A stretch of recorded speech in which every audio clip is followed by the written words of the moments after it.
So আমি partnership একাউণ্টছত বহুত ধৰণৰ এডজাষ্টমেণ্টছ আমি পাইছোঁ, বহুতখিনি আমি চাইছোঁ আৰু আমি প্ৰফিট এণ্ড লছ এপ্ৰপ্ৰিয়েশ্যন একাউণ্ট কেনেকৈ বনাই আমি সেইটোও চালোঁ আৰু তাৰ ফৰ্মেটটো কেনেকুৱা থাকে সেইটো আমি গম পালোঁ বা আপোনালোকে গম পালে চাগে প্ৰেক্টিছ কৰি নিজৰ পৰা।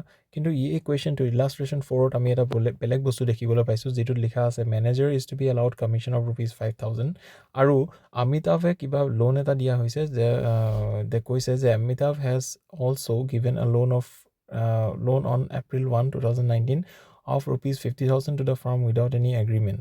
So এনেকুৱা ধৰণৰ মানে এডজাষ্টমেণ্টছবোৰ থাকিলে আমি কি কৰিব লাগে বলকচোন চাওঁ।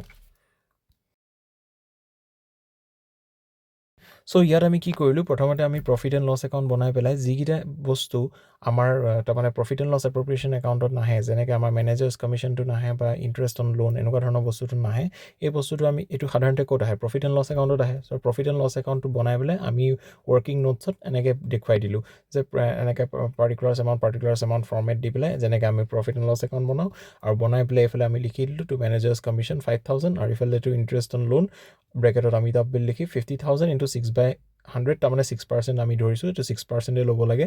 আপুনি 6% দি পেলাই 3,000 দি পেলাই আমি লাষ্টত বেলেঞ্চ কৰি দিছোঁ আৰু ইয়াতে আমাৰ প্ৰফিট ওলাইছে আমাৰ 14,250। চ' এইটো যিটো প্ৰফিট থাকিব এইটো আমি প্ৰফিট এণ্ড লছ এপ্ৰপ্ৰিয়েশ্যন একাউণ্টলৈ লৈ যাম আৰু বাকীখিনি কেলকুলেশ্যনছ আমি কৰিম। চ' ফাইনেলি আমাৰ যিটো প্ৰফিট আছিলে সেই প্ৰফিটটো আমি প্ৰফিট এণ্ড লছ এপ্ৰপ্ৰিয়েশ্যন একাউণ্টৰ ক্ৰেডিট ছাইডে লৈ আহিলোঁ বাই নেট প্ৰফিট ₹14,250 আৰু এইটো ছাইডে আমি ইণ্টাৰেষ্ট অন কেপিটেল দি দিলোঁ A আৰু B, অমিতাভ আছিলে আৰু কোনোবা B আছিলে, সেই আমি দুটা দি দিলোঁ 3,100। লাষ্ট বাহিৰৰ কলমত আমি লিখিছোঁ 4,800। তাৰপিছতে বাবুল চেলাৰী কিবা এটা আছিলে 2,500 এনুৱেল চেলাৰী আই থিংক সেইটো আছিলে। তাৰপিছতে আমি টু শ্বেয়াৰিং অফ প্ৰফিট বুলি কৈ পেলাই যিটো ৰেচিঅ' দিছিলে সেই ৰেচিঅ'টো একৰ্ডিং আমি ভাগ কৰি দিছোঁ আৰু এইফালে আমি 6,950 বুলি লিখিছোঁ। চ' এইটোৱে আছিলে জানিবলগীয়া কথা। চ' আমাৰ তেনেকুৱা যদি থাকে য'ত মেনেজাৰ্ছ কমিশ্যন বা ইণ্টাৰেষ্ট অন লোন এনেকুৱা ধৰণৰ বস্তু থাকে সেইটো সাধাৰণতে আমি প্ৰফিট এণ্ড লছ একাউণ্টত দেখুৱাওঁ, কিন্তু যিহেতু এইটো আমাৰ প্ৰফিট এণ্ড লছ এপ্ৰপ্ৰিয়েশ্যন একাউণ্ট বনাবলৈ কৈছে আমি প্ৰফিট এণ্ড লছ এপ্ৰপ্ৰিয়েশ্যন একাউণ্টত সেইটো আমি নেদেখুৱাওঁ, সেইটো আমি ৱৰ্কিং নোটত প্ৰফিট এণ্ড লছ একাউণ্টখন বনাই তাতে বেলেঞ্চটো এডজাষ্ট কৰা আমি দেখুৱাই দিম আৰু যিটো নেট প্ৰফিট আমাৰ থাকিব সেই নেট প্ৰফিটটোৰ পৰা আমি পাৰ্টনাৰ্ছৰ কেলকুলেশ্যনছখিনি আমি কৰি পেলাই যিটো ৰিমেইনিং প্ৰফিট থাকিব সেইটো আমি শ্বেয়াৰ কৰা দেখুৱাই দিম in the ratio' that is provided in the question. So' সেইটোৱে আমি জানিবলগীয়া কথা আছিলে।